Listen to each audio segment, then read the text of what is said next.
1989 in a day. June 27, first breach in the Iron Curtain at the Austrian-Hungarian border. In conversation, Holly Brown, professor of history, Brown University, professor of history at Brown University, who will also start this talk, and Erhard Busek, vice chancellor of Austria at the time of the historical happenings. Great. So, welcome everyone.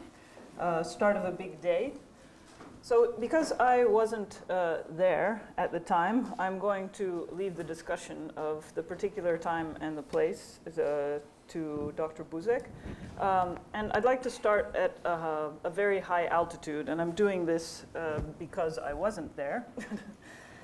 Because I'm a historian, as Ludger pointed out, and I have to say that 1989 causes me some kind of crisis of faith as a historian for a couple of reasons. History is supposed to be, or there are a couple of ways to think about history. One is the history of experience, the history that we live through, that we're a part of. And then there's the history beyond experience that we didn't see, that in my mind that was always sort of real history, the history that was inaccessible to my experience. And I have to say that there are two features of history that are supposed to be articles of faith for the historian.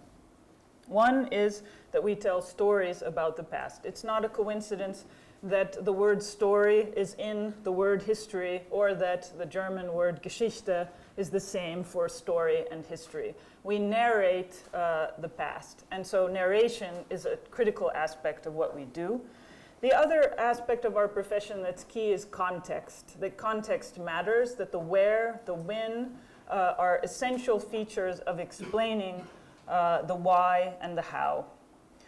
So here's how 1989 messes with those two things for me.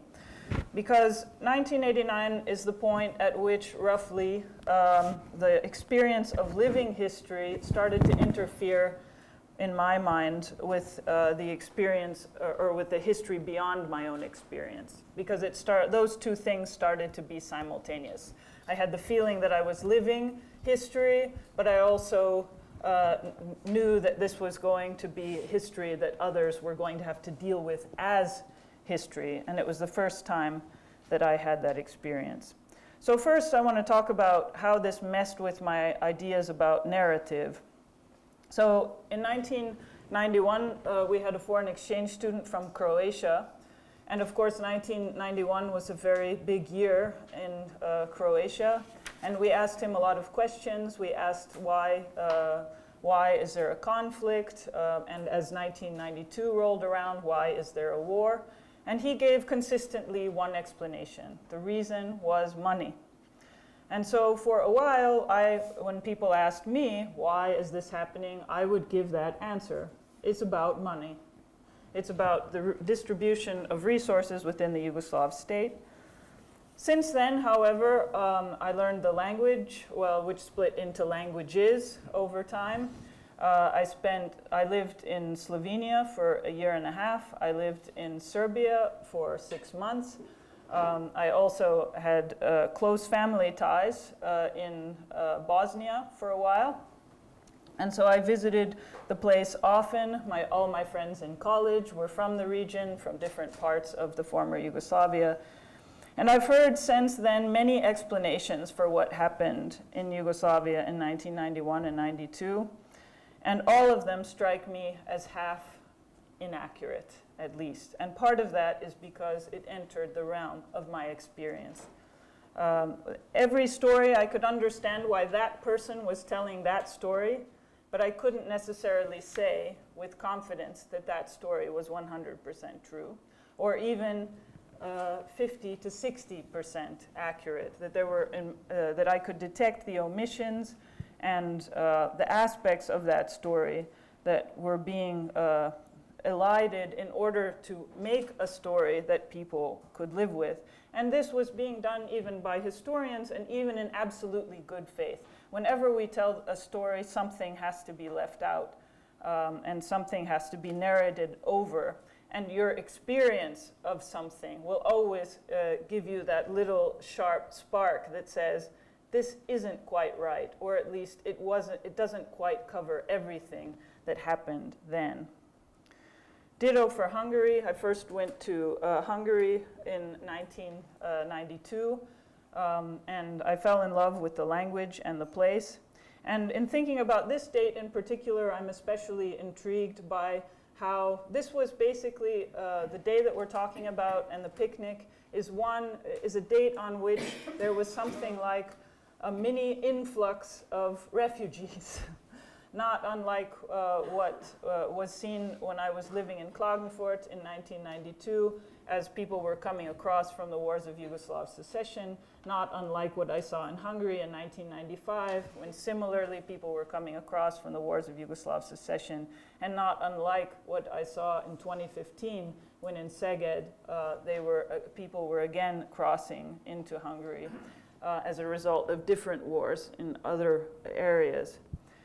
And so whenever I try to think about an explanation for why Hungary is the way it is today, all of the explanations, even the ones that I've written down myself, fall a little bit short of what I think of my experience of that era. That little sharp stab tells me that there, even if it's mostly right, there's something that doesn't quite capture everything about what took place there. And I've come to compare it to something like a death in the family or a divorce. Like whenever you hear someone talk about a death or a divorce, and you know something about the person who died or the person who was divorced, you know that that story that's being told is a little bit off the mark. But you also know why that person is telling that story that way. And so there are a lot of good reasons why stories get told that way, because otherwise we can't live. Because things are incredibly complex, and so stories are necessary to see us through. But that little jab has remained with me, and my experiential part always tells me that as a historian, what have I missed in the non-experienced past? Because I didn't experience it, and what am I getting wrong? So the second point that I'd like to talk about is context. I am lazy, so I don't keep a diary. Also, I lived in a place where nothing happened. That was South Dakota. And so all I could do if I wrote a diary was sort of rehash what was in the newspapers. And my experience was quite minimal. But in 1990, I finally felt like something happened that I should probably write a diary entry, even if it had nothing to do with me. And I had noticed 1989 happening. I found it very exciting, exhilarating, but also in many respects troubling, as you'll see. And so on Monday, July 2nd, 1990, I wrote my first and last diary entry of my life. And it stands out in my mind because it's the only one. I'll quote to you a short passage from this diary entry. I was 15 at the time. Germany has economically reunified. Somehow I feel as if I personally have lost one of my most treasured images. Nothing is foreign anymore. We are slowly becoming clones of a questionable system. So, all right, all 15-year-olds think that they're super original and that they're the only ones to have the thoughts that they're having. Over the course of my career as a historian, I've come to discover how deeply unoriginal this thought was. It's basically the critique of modernity that goes back at least as far as Marx, possibly even farther. A critique of the patterns of homogenization let loose by some force. And this critique comes up on the right and the left. You don't need Marx to arrive at this critique. And so as a historian now, I know that this is probably the most unoriginal diary entry in history. But what's interesting about it is that I didn't have to read Marx in order to arrive at this. And as a matter of fact, I didn't have to have any of the experiences that Marx had in order to arrive at this. I didn't have to be in Manchester and see factory workers being alienated from the means of production. I didn't have to watch industrialization because it hadn't happened in South Dakota on some level. I looked out from the window where I wrote this diary entry onto a field where occasionally a turkey would appear and do a mating dance. But I did not have the information that Marx had. And this fascinates me and troubles me because the other thing that it does to my sense of history is it tells me that context is really not that important at all. It doesn't matter that I was in South Dakota looking out over turkeys. Somehow I arrived at a conclusion that had been arrived at over and over again. So what is context? What does context mean?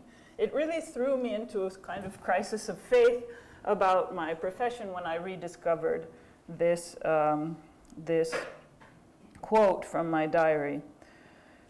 So the question that I have for you is, you are a statesman and a politician.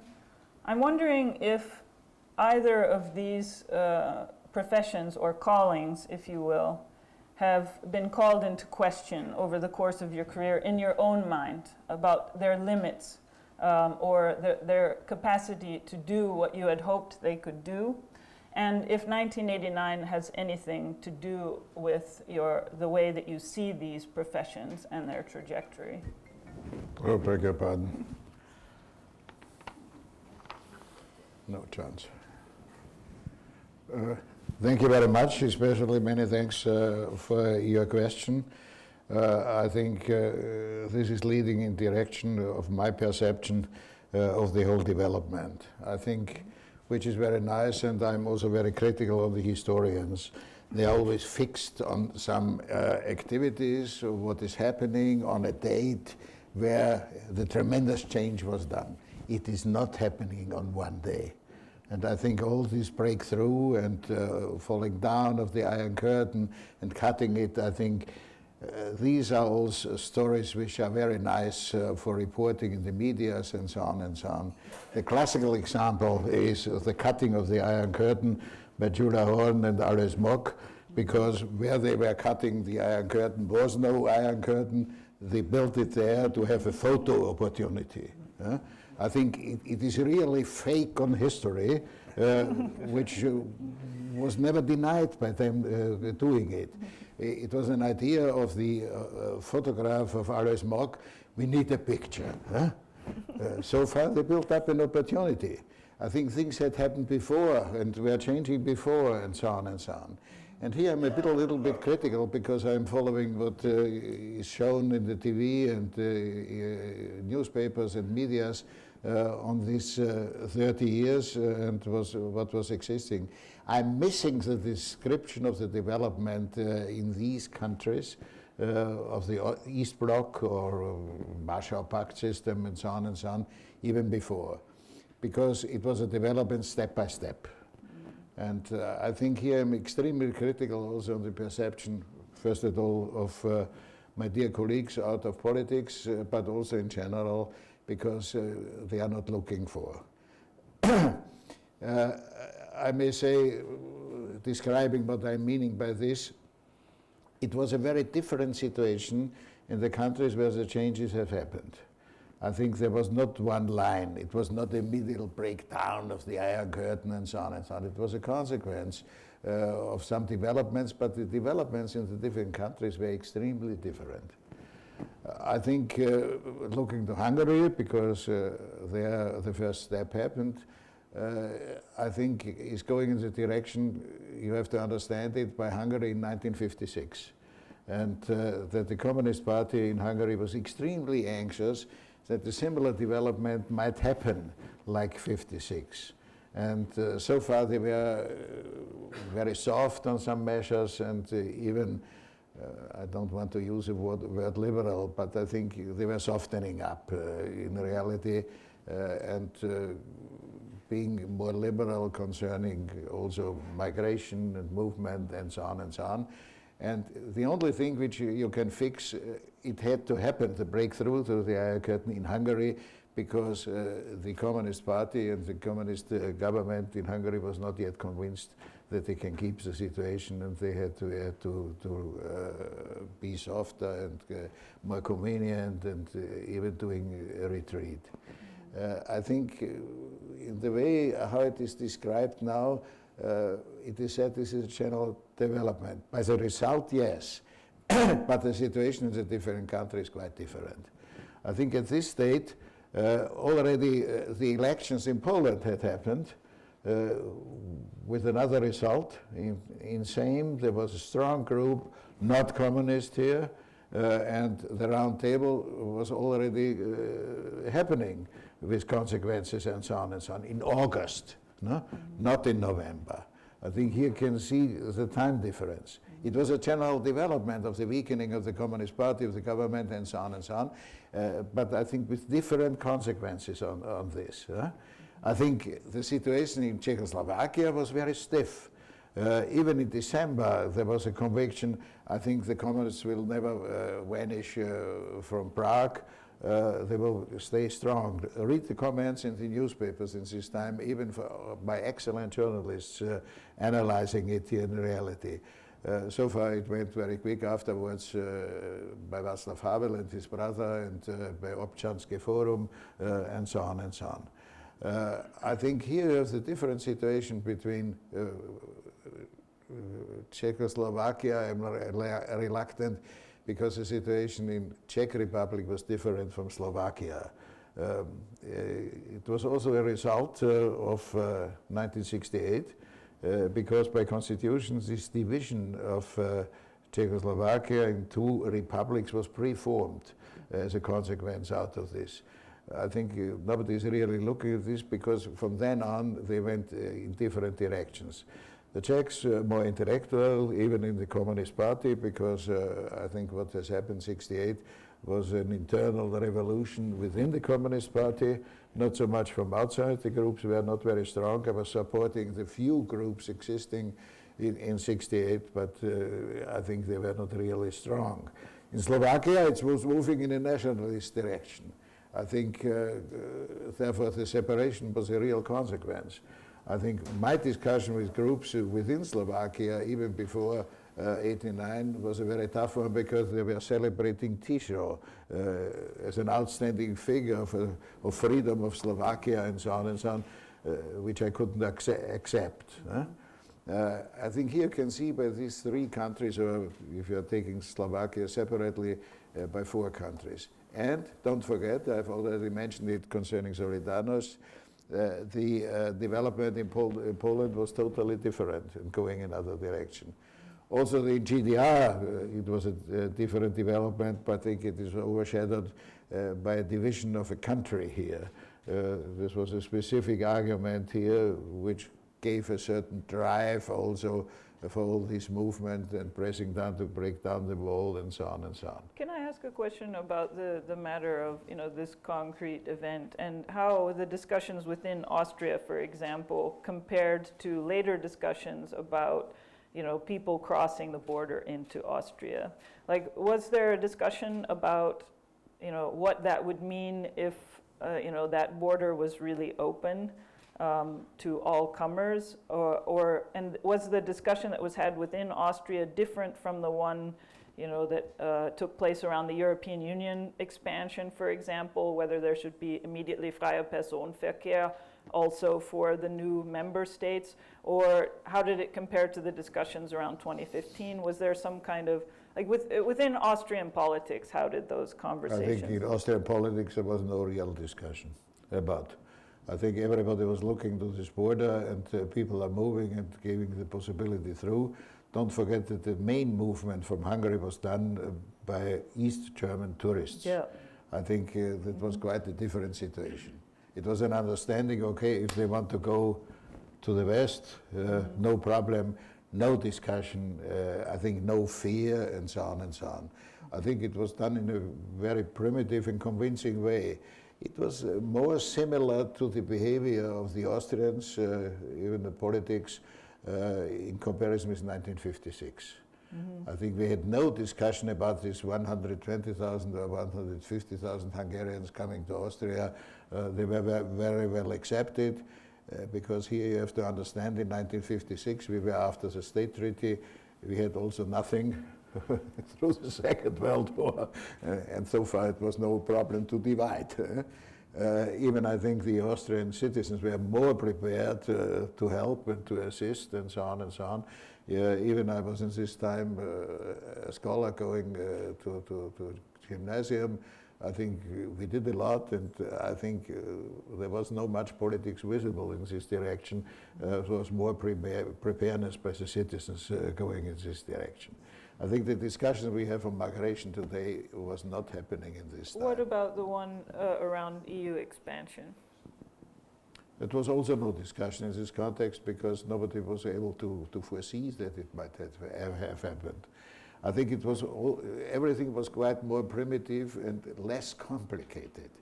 I think the character of our time is extremely complicated and making more difficult than it is quite necessary. How do you think it got this way? Does 1989 have anything to do with that compound of complications, or is it? No, you have to understand, I have a full understanding that you are looking from South Dakota to this happening.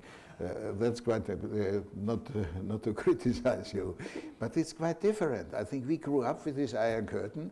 We had the narratives of the parents and the grandparents that it was possible to commute over this border. I remember my grandfather, he was extremely always angry about the downfall of the Austro-Hungarian monarchy. Not because he was a convinced monarchist, I think a little bit different in this direction. But I think my family was all in the construction business, and everybody told how easy it was to commute over borders and no problem. I think my grandfather always told, after 1918, what was a big advantage of the development, that we have to have a passport every 100 kilometers. So when did things get complicated? Later on, I think it is a product by the European Union being a very complicated instrument. I think the real background, I may say, is, and the question which is very important, is the belonging to the nation state. I think now the nation state is hindering every development positive for Europe, which I think is a very dangerous development. Mm-hmm. And it is even stronger nowadays. I think our eastern neighbors belonging to the Soviet Empire in the past, I think are now reinventing the nation state in a certain way, like Poland is doing, like Hungary is doing, and so on and so on. I think it was quite more open. Because I think I grew up with the memory of my parents that it was no problem to go to Bratislava. Here, you should take the Pressburger Bahn, and the Slovaks were saying, we are taking Videnská električka, okay, and they were commuting. And it was not really a problem. I think the problems we created now, we have now more problem on this subject as we had in this time. How would you explain how the nation state reasserted itself? You might wonder, by globalization. I think it is understood that the global development is a tremendous change and creating a lot of problems. And here is the feeling, I think, that we are not able to handle the problems, and so far we are intending to protect ourselves. I think there's a beautiful saying, always everybody is considering him or herself, only me, I'm thinking of myself. And that's a character now of the belonging to the nation state. Mm-hmm. That's a real problem. Mm-hmm. I think that's one of the side dangers of the ecological development. Huh?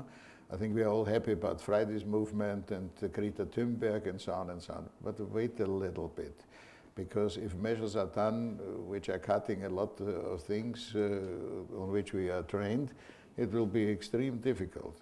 I think it's easy to speak now about electromobility, but if it is happening really with consequences, you will see you will get a lot of difficulties. I think that's not seen. Interestingly, not seen. I think not seen by the green movements, which I understand because they want to push it through.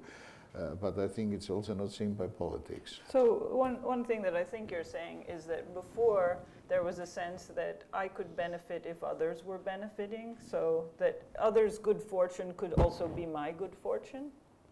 That it was... I think it was more primitive. I have to mention the importance of the Iron Curtain in the time where I grew up. I'm a born Viennese. The Iron Curtain fell, I think, in '89.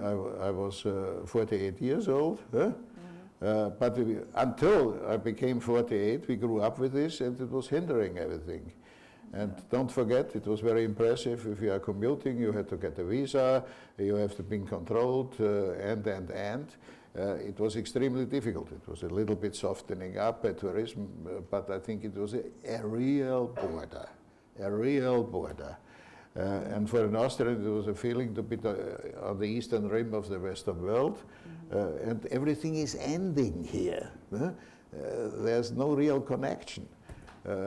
I think that's not said, not described really by the historians now. But you said two things. You said that it wasn't a real border because people crossed it all the time, and then you've just said that it was a super real border. It was a super real border because nobody was going there. I think, why to go? I think the only country which was half communist was Yugoslavia. I think to the Adria everybody was going. So far the understanding of Yugoslavia was only concerning the Adriatic part of Yugoslavia, not about Serbia, not about Bosnia, Macedonia. Well, there was Peter Handke. He took an interest. Yeah, but you can't take him for the understanding of this time. I think it is personal belonging, and you have to understand he's coming out of the Slovenian minority and so on and so on. That's why it's differentiated. I think the judgment on his statements are extremely primitive, I may say, especially from journalists. Well, maybe we can talk a bit about the periphery then, because, like, as I mentioned, I spent 1992 and 1993 as a foreign exchange student in Klagenfurt. And so there were a couple of things that were happening then. One was a refugee influx from the wars of Yugoslav secession, and the other was the rise of the FPÖ and the debates around signage. And so now it seems as though at the time that was very peripheral, and the reactions of people there seemed very also peripheral. I mean, on an everyday basis, I heard people being freaked out about refugees crossing into them. And saying things like, you know, someday they're going to come and steal our children, things like that. And so now that, you know, like at the time that seemed like maybe a peripheral debate, but now it seems less peripheral. And I'm wondering if that's because that dynamic has become relevant, or because the people involved in that dynamic have found a voice in this particular time. Or how would you explain how, like, Klagenfurt politics of the early 1990s. It's easy to explain. If this still belongs in Carinthia, it's not Austria. I think this is a special place on this situation. I think you shall drop your Carinthian experiences. They are right, but this is not Austria and it's not Europe.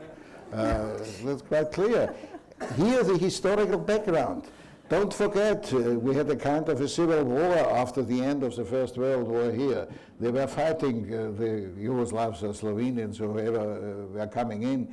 It was a difficult situation with a referendum about Zone A and Zone B. Shall it be a part of Yugoslavia, yes or no, and so on and so on.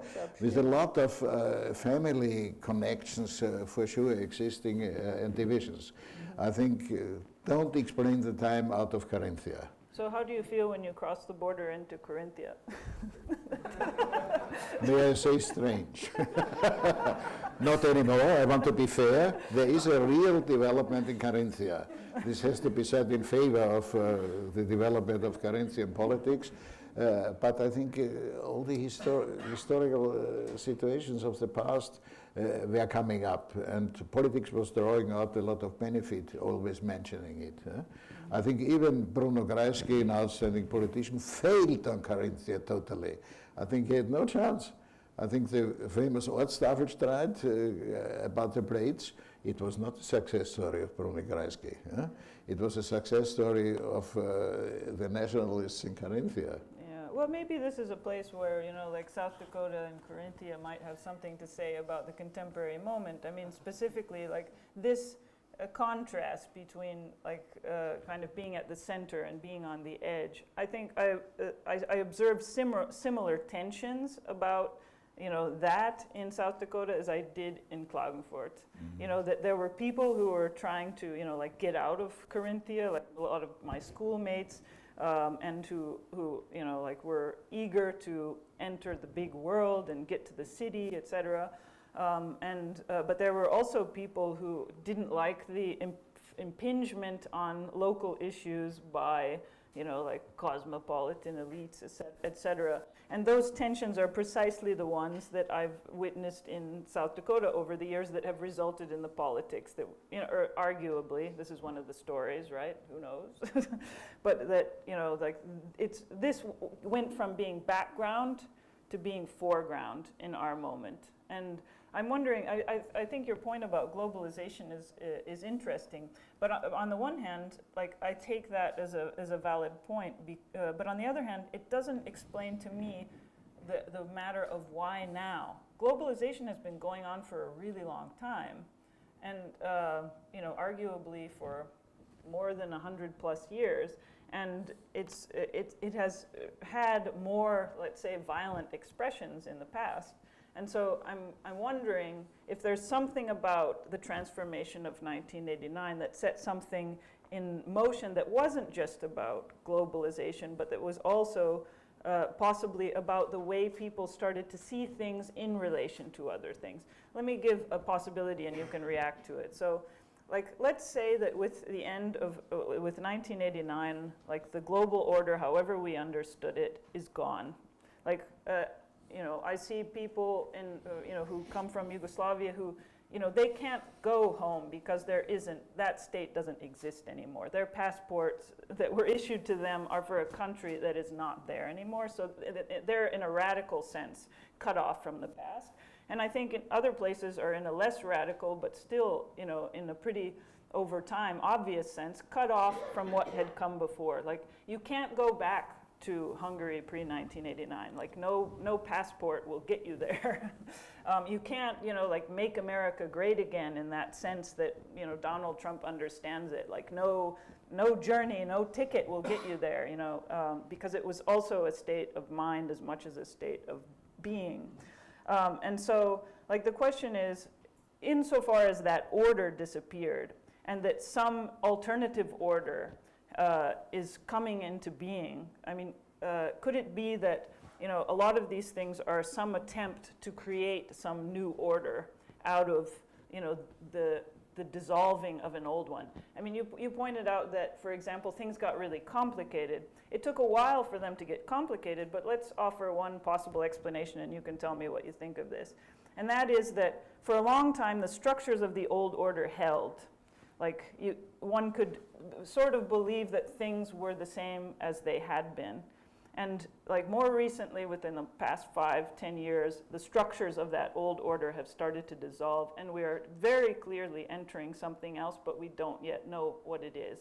And so the categories that we have for explaining things are inadequate, but we don't yet have new categories for explaining them, and we're looking, you know, constantly around for, like, how would we do that? So do you think that's a plausible explanation, or do you have a different explanation in your mind for, like, how we got here? I may say, listening to you and considering what you are meaning by this, I think the perception of the ordinary citizen in Austria, but also elsewhere, is quite more primitive, as you are describing it. They are not thinking in orders. Huh? I think I may say I was growing up, I'm born 41. I think I got after 45 that there has been Nazism and stories were told in the family, and I think that was it. That's gone. Let's forget it. It's one of the problems we had afterwards concerning perception of history. Let's forget it.